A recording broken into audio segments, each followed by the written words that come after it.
सूरति देखी ना भूलू गवारा, जग मही कोई रहणु न पाए, मिथन मोहारा झूठू पसारा, कुछ निश्चल एकु नारायणा।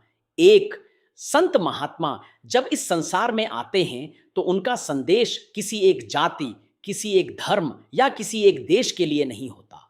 उनका संदेश सारी मानवता के लिए होता है। जो संत परमेश्वर से मिल चुके हैं, जिनकी आत्मा उस परम सत्ता के साथ एक हो चुकी है, उनकी वाणी में किसी प्रकार का भेदभाव नहीं होता। वह यह नहीं कहते कि हिंदुओं के लिए अलग मार्ग है, मुसलमानों के लिए अलग मार्ग है, ईसाइयों के लिए अलग मार्ग है। उनके लिए तो पूरी मानवता एक ही परिवार है और सभी आत्माएं एक ही परमात्मा की संतान है। संतों का जो उपदेश होता है वह शुद्ध रूहानियत का उपदेश होता है। वह उस सच्चे मार्ग की बात करते हैं जो आत्मा को उसके असली घर तक पहुंचा देता है।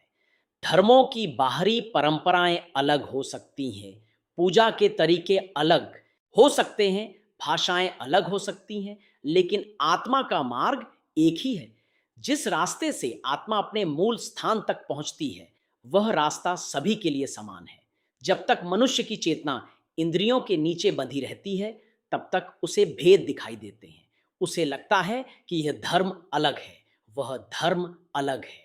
लेकिन जब आत्मा का ध्यान आंखों के पीछे केंद्रित होकर ऊपर उठना शुरू करता है तब सारा भेद समाप्त हो जाता है। वहां कोई अलग अलग मार्ग नहीं होता, वहां केवल एक ही मार्ग होता है, आत्मा का अपने स्रोत की ओर लौटना। इसीलिए जितने भी सच्चे संत हुए हैं जो आंखों के पीछे से ऊपर के रूहानी मंडलों तक पहुंचे हैं, उनका संदेश पूरे संसार के लिए एक ही रहा है। वे सभी एक ही सत्य की ओर संकेत करते हैं। वे कहते हैं कि हे मनुष्य, तू इस शरीर की सूरत देखकर मत भूल जा। यह शरीर मोटा हो, पतला हो, काला हो या गोरा, इन सब का कोई महत्व नहीं है। यह सब कुछ यहीं रह जाने वाला है। संत समझाते हैं कि यह शरीर स्थायी नहीं है। एक दिन ऐसा आएगा जब इसे छोड़कर जाना पड़ेगा। संसार में आज तक कोई भी ऐसा नहीं हुआ जो यहाँ हमेशा के लिए रह गया हो। जो आया है उसे जाना ही पड़ा है। किसी ने आज छोड़ा, किसी ने कल छोड़ा, किसी ने 100 वर्ष बाद छोड़ा, लेकिन छोड़ा सबने है।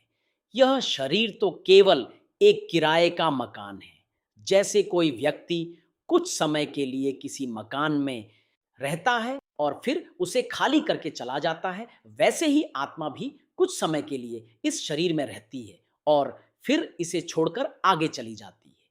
यह शरीर न किसी का पहले रहा है और न किसी का आगे रहेगा।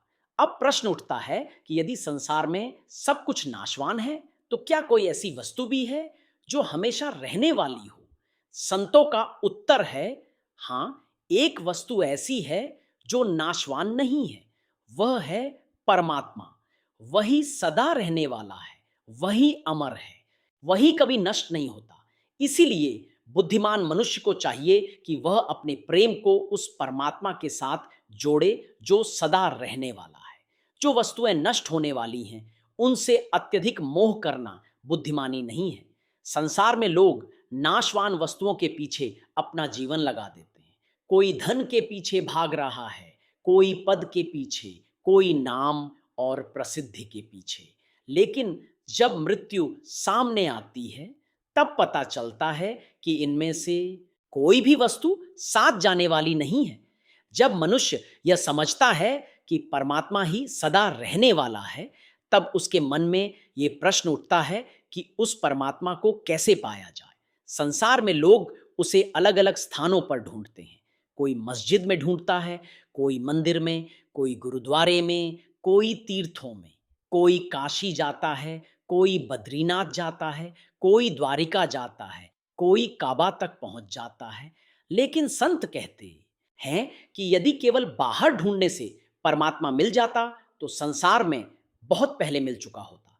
संसार में असंख्य लोग तीर्थों पर गए, अनेक धार्मिक कर्मकांड किए, लेकिन फिर भी परमात्मा की सच्ची प्राप्ति बहुत कम लोगों को हुई। इसीलिए गुरु अर्जुन साहिब समझाते हैं, गुरपुरे की पू शरणाई, मोहु सोग सबु भरमु मिटाई। यदि मनुष्य को सचमुच परमात्मा को पाना है तो उसे किसी पूर्ण सतगुरु की शरण में जाना होगा। जब मनुष्य एक पूर्ण सतगुरु के पास जाता है तब सबसे पहले सतगुरु उसके मन के भ्रमों को दूर करते हैं। मनुष्य के मन में अनेक प्रकार के संशय होते हैं।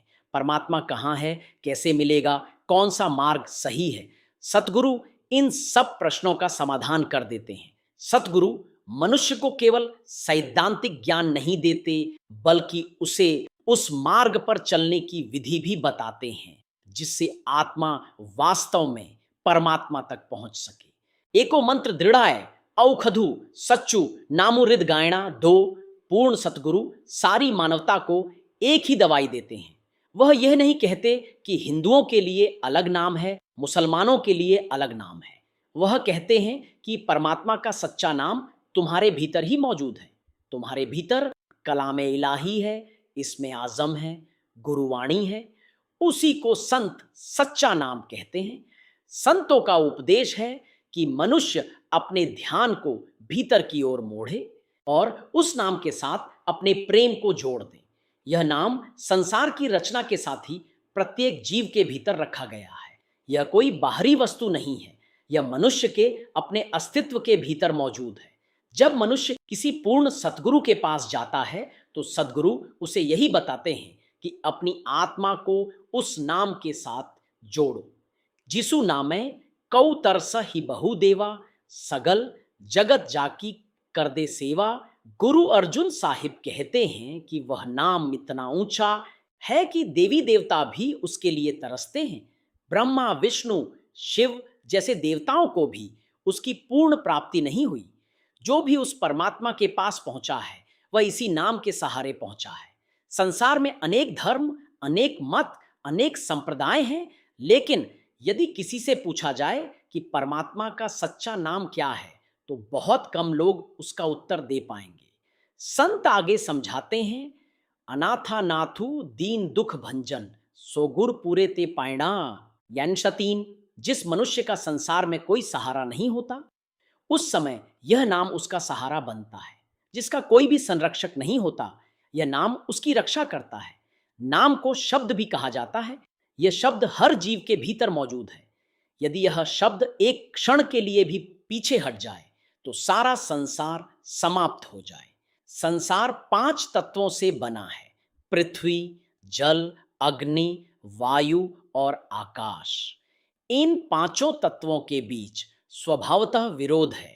मिट्टी का शत्रु जल है, जल का शत्रु अग्नि है, अग्नि का शत्रु वायु है और वायु का शत्रु आकाश है। फिर भी ये सब तत्व एक साथ कैसे टिके हुए हैं? संत कहते हैं कि यह सब उस शब्द की शक्ति से संभव है। शब्द की धारा इन सबको संतुलित करके रखती है।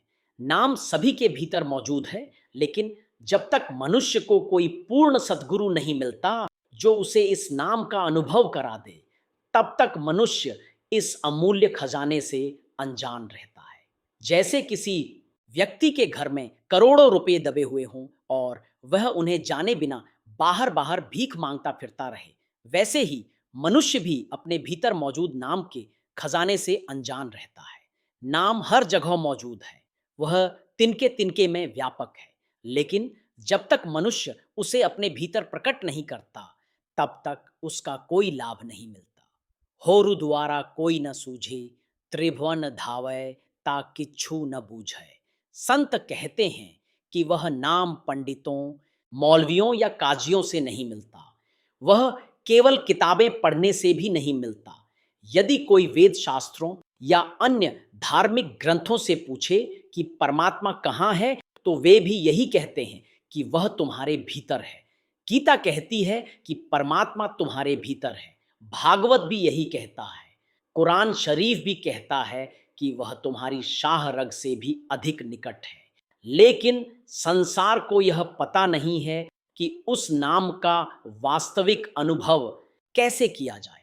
नाम का केवल उच्चारण करने से भी कुछ लाभ होता है, लेकिन जब तक उसका वास्तविक अनुभव नहीं होता तब तक मनुष्य उसकी वास्तविक महिमा को नहीं समझ पाता।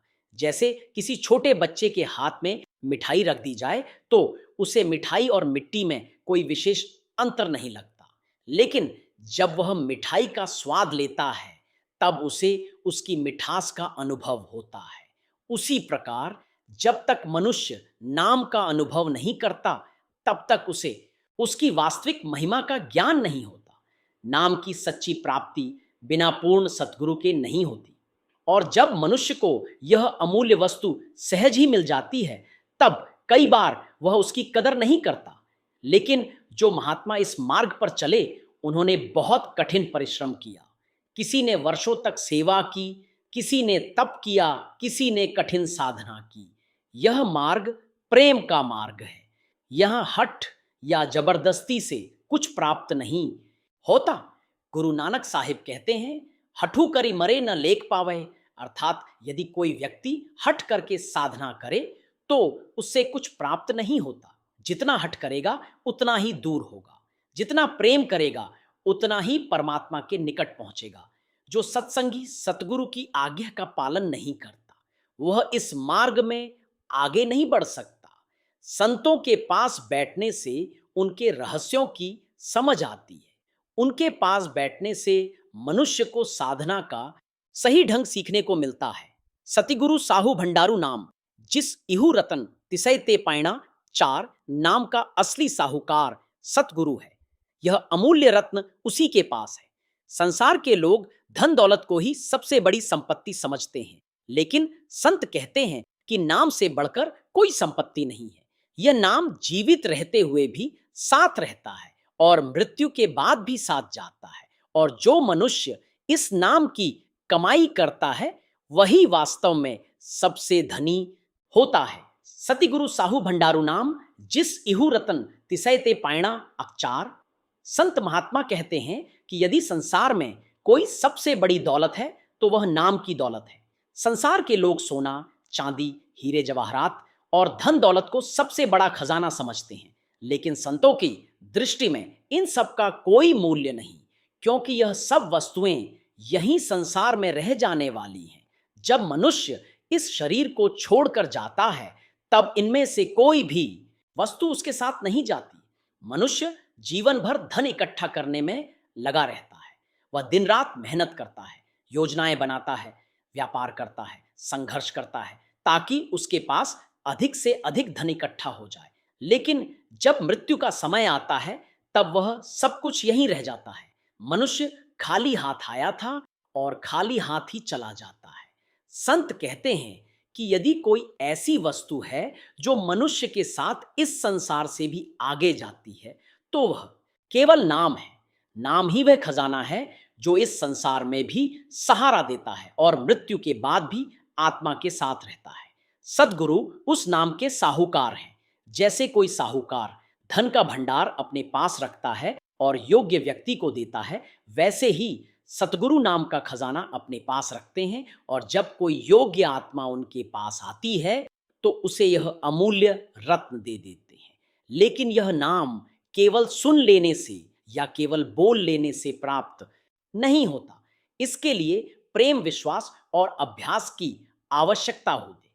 मनुष्य को अपने भीतर उतरना पड़ता है, अपने मन को नियंत्रित करना पड़ता है और ध्यान को भीतर की ओर लगाना पड़ता है। मान होंदे हो निमाणा, ताण होंदे होए निताणा। संतों के मार्ग में सबसे बड़ी आवश्यकता विनम्रता की है। जब तक मनुष्य के भीतर अहंकार है तब तक वह इस मार्ग में आगे नहीं बढ़ सकता। संत कहते हैं कि यदि किसी के पास शक्ति है, सामर्थ्य है, ज्ञान है, तब भी उसे विनम्र बने रहना चाहिए। सच्चा साधक वही है जो भीतर से नम्र हो। जो अपने आप को छोटा समझता है वही वास्तव में बड़ा बनता है। जो अपने आप को बड़ा समझता है वह इस मार्ग में आगे नहीं बढ़ सकता। जा की धुरी करे पुनीता, सुरी नरदेव न पावही मीता। संत कहते हैं कि सतगुरु के चरणों की धूल इतनी पवित्र है कि वह पूरे ब्रह्मांड को पवित्र कर सकती है। लेकिन यह चरण धूल साधारण धूल नहीं है। यह कोई बाहरी धूल नहीं है जिसे मनुष्य हाथ से उठा सके। यह चरण धूल एक रूहानी अवस्था है। यह तब प्राप्त होती है जब आत्मा अपने भीतर ऊपर उठते हुए उस स्थान तक पहुंचती है जहां से उसका मूल संबंध है। संत बताते हैं कि आत्मा जब भीतर की यात्रा शुरू करती है तब सबसे पहले तारामंडल आता है। इसके बाद सूर्य और चंद्र के प्रकाश जैसे मंडल आते हैं। आत्मा इन सब को पार करती हुई आगे बढ़ती है। इन सब प्रकाशों से भी आगे एक अत्यंत सूक्ष्म अवस्था आती है जहां सद्गुरु के चरणों की धूल प्राप्त होती है। यह वह अवस्था है जहां आत्मा को सच्चे मार्ग का अनुभव होता है। लेकिन संसार के अधिकांश लोग बाहर ही बाहर धर्म के नाम पर पढ़ने पढ़ाने में लगे रहते हैं। वे ग्रंथ पढ़ते हैं, प्रवचन सुनते हैं, चर्चा करते हैं, लेकिन अपने भीतर झांकने का प्रयास नहीं करते। इसीलिए वे खाली आते हैं और खाली ही चले जाते हैं। सती पुरखु सती गुरु परमेश्वरो जिस भेटत पारी परायणा। अब 5 संत कहते हैं कि सद्गुरु वास्तव में परमेश्वर की शक्ति का रूप होते हैं। वे केवल एक मनुष्य नहीं होते, उनके भीतर वह दिव्य शक्ति काम कर रही होती है जो आत्माओं को परमात्मा तक पहुंचाने के लिए इस संसार में आती है। जब कोई आत्मा सचमुच सतगुरु से मिल जाती है और उनके बताए मार्ग पर चलती है, तब उसका पार उतर जाता है, उसका जन्म मरण का चक्र समाप्त हो जाता है। जब आत्मा भीतर सतगुरु के चरणों की धूल प्राप्त कर लेती है, तब उसे हर समय सतगुरु की उपस्थिति का अनुभव होने लगता है। वह महसूस करती है कि सद्गुरु हर समय उसके साथ हैं। जो शिष्य इस अवस्था तक पहुंच जाता है वह वास्तव में धन्य है, उसकी गुरु भक्ति पूर्ण हो जाती है। गुरु नानक साहिब कहते हैं, नानक जिन्ह कौ सतिगुरु मिलिया, तिन्ह का लेखा निबड़िया। जिस मनुष्य को जीते जी सतगुरु मिल जाते हैं उसका हिसाब पूरा हो जाता है। क्योंकि जब सतगुरु मिल जाते हैं तब वे आत्मा को नाम दे देते हैं और कहते हैं कि शब्द को पकड़ो और ऊपर की ओर चढ़ते जाओ। सतगुरु कहते हैं कि मैं हर मंजिल पर तुम्हारे साथ हूं, लेकिन यह अवस्था भाग्यवान आत्माओं को ही प्राप्त होती है। यह बिना कमाई के नहीं मिलती। जिसे सतगुरु मिल गए और जिसने भीतर उनके चरणों की धूल प्राप्त कर ली, उसका जन्म मरण समाप्त हो जाता है। लेकिन यदि मनुष्य को यह मार्ग मिल जाए और वह फिर भी अभ्यास न करे तो वह इस अमूल्य अवसर को खो देता है। जैसे किसी छोटे बच्चे के हाथ में हीरा दे दिया जाए और वह उसके मूल्य को न समझ सके, वैसे ही कई लोग सतगुरु की महिमा को नहीं समझ पाते। पारजातु लोढ़ाई मन प्यारे, काम धेनु सोही दरबारे। संत कहते हैं कि संसार में लोग अनेक प्रकार की इच्छाएं रखते हैं। कोई स्वर्ग चाहता है, कोई वैकुंठ चाहता है, कोई धन चाहता है, कोई शक्ति चाहता है। देवताओं के बारे में कहा जाता है कि उनके पास कल्प वृक्ष है, कामधेनु गाय है और कुबेर का भंडार है। कल्प वृक्ष से जो कुछ मांगो वह मिल जाता है, कामधेनु गाय से असीम दूध मिलता है। लेकिन संत कहते हैं कि इन सब वस्तुओं की कोई आवश्यकता नहीं है यदि मनुष्य को नाम की प्राप्ति हो जाए। नाम सबसे ऊंची वस्तु है। यदि मनुष्य नाम की रसायन प्राप्त कर ले तो उसे किसी भी दूसरी वस्तु की आवश्यकता नहीं रहती। जैसे कोई रसायन लोहे को सोना बना सकता है, वैसे ही नाम की रसायन आत्मा को परमात्मा के साथ एक कर देती है। इसीलिए संत कहते हैं कि जब नाम मिल जाए तो बाकी सब इच्छाएं अपने आप समाप्त हो जाती है। एक अंग्रेज सत्संगी कर्नल सैंडर्स ने एक बार प्रश्न किया कि देवताओं को नाम क्यों नहीं मिला और मनुष्य को क्यों मिल जाता है। उत्तर दिया गया कि मनुष्य का जन्म सबसे ऊंचा जन्म है। परमात्मा ने मनुष्य को ऐसी क्षमता दी है जो किसी और जीव में नहीं है। कुरान शरीफ में भी कहा गया है कि जब खुदा ने मनुष्य को बनाया तो फरिश्तों को आदेश दिया कि उसके आगे सिर झुकाओ। सबने सिर झुकाया, केवल शैतान ने इनकार किया। इसका अर्थ यह है कि मनुष्य में ऐसी विशेषता है जो देवताओं में भी नहीं है। इसीलिए संत कहते हैं कि मुक्ति केवल मनुष्य जन्म में ही मिल सकती है। त्रिपति संतोख सेवा गुण पूरे, नामु कमाई रसायना। नाम की प्राप्ति पूर्ण सद्गुरु से होती है।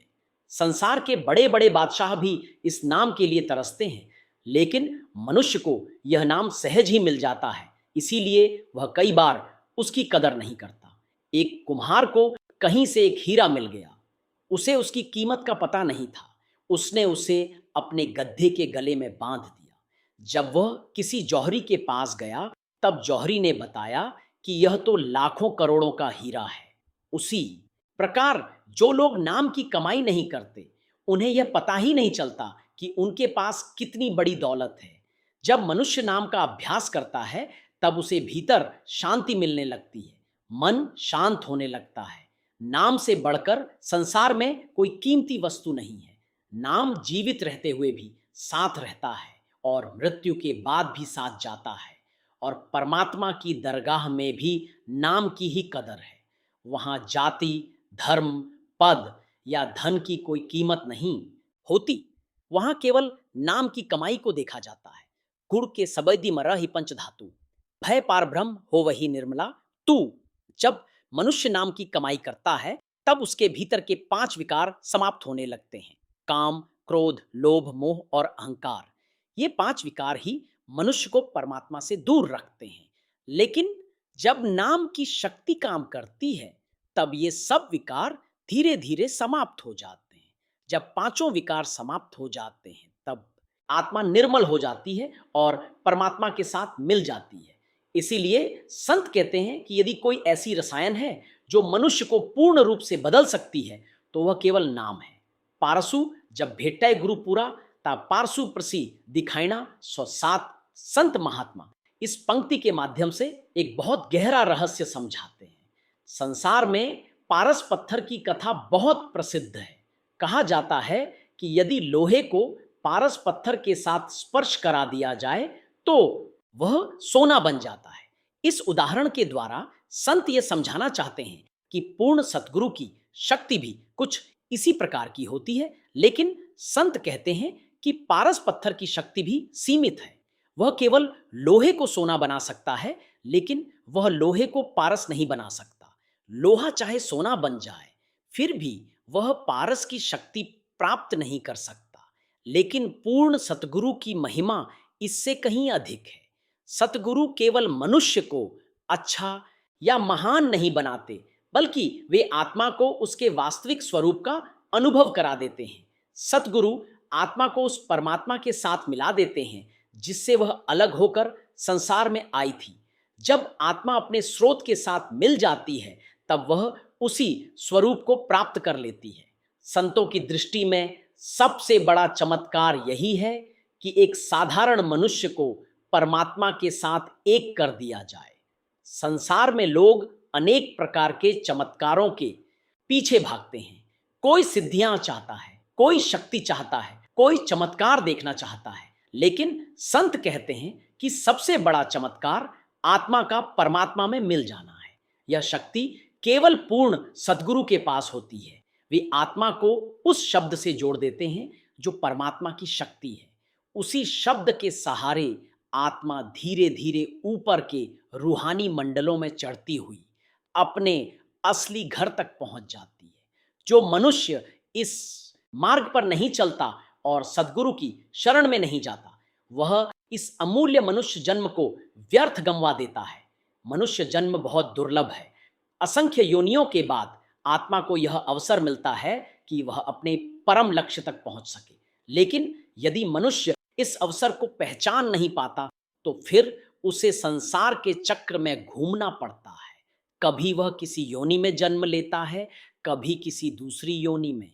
इस प्रकार जन्म और मृत्यु का चक्र चलता रहता है। कई बैकुंठ नाही लवम लागे, मुक्ति बपुड़ी भी ज्ञानी त्यागे। संत आगे समझाते हैं कि संसार में बहुत से लोग स्वर्ग, बैकुंठ या बहिष्ठ की प्राप्ति के लिए अनेक प्रकार के प्रयास करते हैं। कोई यज्ञ करता है, कोई तप करता है, कोई दान करता है, कोई तीर्थों की यात्रा करता है। उनका उद्देश्य यही होता है कि मृत्यु के बाद उन्हें स्वर्ग मिल जाए। लेकिन जो संत परमात्मा के प्रेमी होते हैं, वे इन वस्तुओं की इच्छा नहीं करते। उनके लिए स्वर्ग या बैकुंठ भी अंतिम लक्ष्य नहीं है। ख्वाजा हाफिज साहिब का एक सुंदर कथन है, चूंकि अंदर हर दो आलम यारमी बायद मरा, बा बहिश्तो दोजखो बा हुरो बा ग्रिल्मा चेहकार। अर्थ यह है कि मुझे तो दोनों जहानों में केवल मेरा परमात्मा चाहिए। मुझे न स्वर्ग की आवश्यकता है और न नर्क का भय है। मुझे न अप्सराएं चाहिए और न स्वर्ग की सुख सुविधाएं। जिस आत्मा को परमात्मा के प्रेम का स्वाद मिल जाता है, उसके लिए स्वर्ग का सुख भी बहुत छोटा लगने लगता है। स्वर्ग में भी भोग है, इच्छाएं हैं और उनका समय भी सीमित है। जब स्वर्ग में रहने का समय समाप्त हो जाता है, तब आत्मा को फिर संसार में लौटना पड़ता है। कर्मों के अनुसार उसे फिर किसी योनि में जन्म लेना पड़ता है।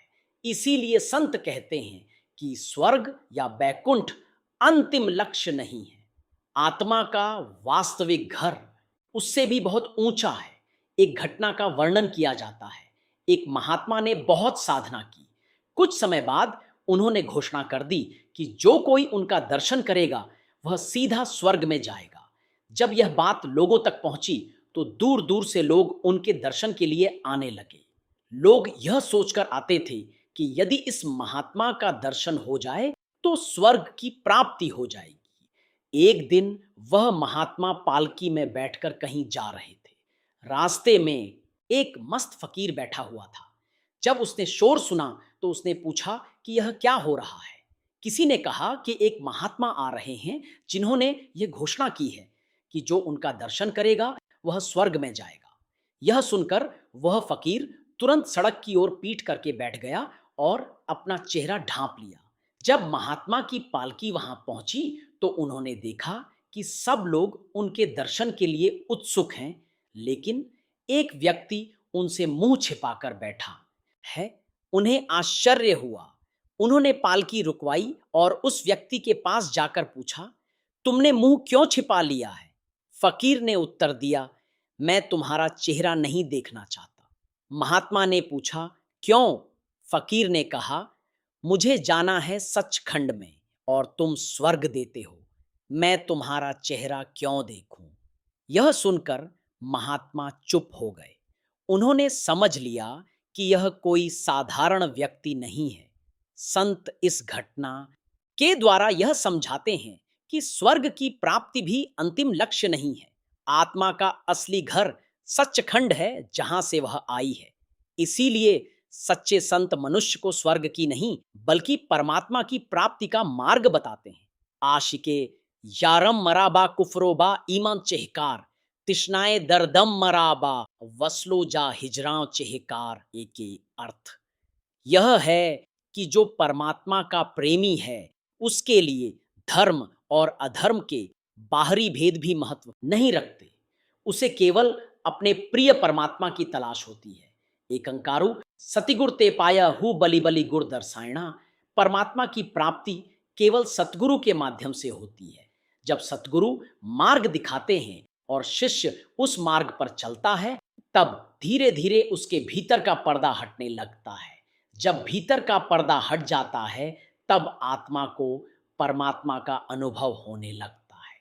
उस समय शिष्य के हृदय में अपने सतगुरु के प्रति इतना प्रेम उत्पन्न हो जाता है कि वह बार बार उनके ऊपर बलिहारी जाने को तैयार हो जाता है। गुड़ की सेव न जानम कोई, गुरु पारब्रह्म अगोचरु सोई। संत कहते हैं कि वास्तव में कोई भी मनुष्य सद्गुरु की सच्ची सेवा नहीं कर सकता, क्योंकि सद्गुरु को हमारे धन या वस्तुओं की आवश्यकता नहीं होती। सतगुरु के पास सब कुछ है। वे त्रिलोकी के राज्य को भी तुच्छ समझते हैं। वे उस परम सत्ता के दूत होते हैं जो त्रिलोकी से भी आगे है। लोग अक्सर यह सोचते हैं कि सद्गुरु की सेवा का अर्थ है उन्हें धन देना, उनके लिए वस्तुएं लाना या बाहरी सेवा करना। लेकिन संत कहते हैं कि सद्गुरु की सच्ची सेवा उनके हुक्म का पालन करना है। जो शिष्य सद्गुरु की आज्ञा में रहता है वही सच्चा शिष्य है। इस संदर्भ में एक घटना का वर्णन किया जाता है। सत्ता और बलवंड नाम के दो मिरासी थे।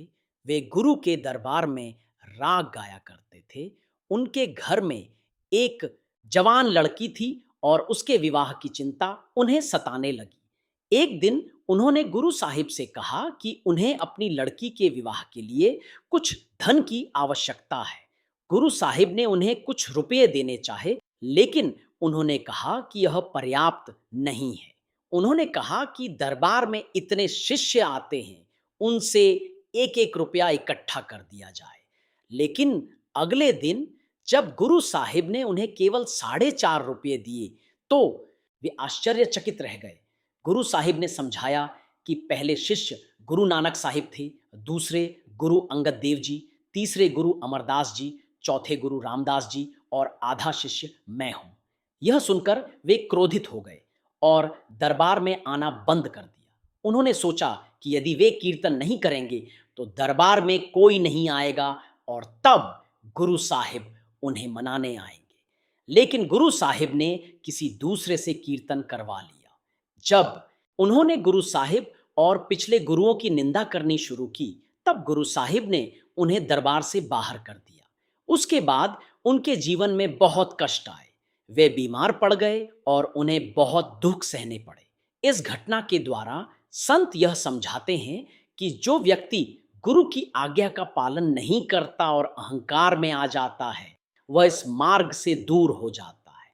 संसार गुरु के सहारे है, गुरु संसार के सहारे नहीं।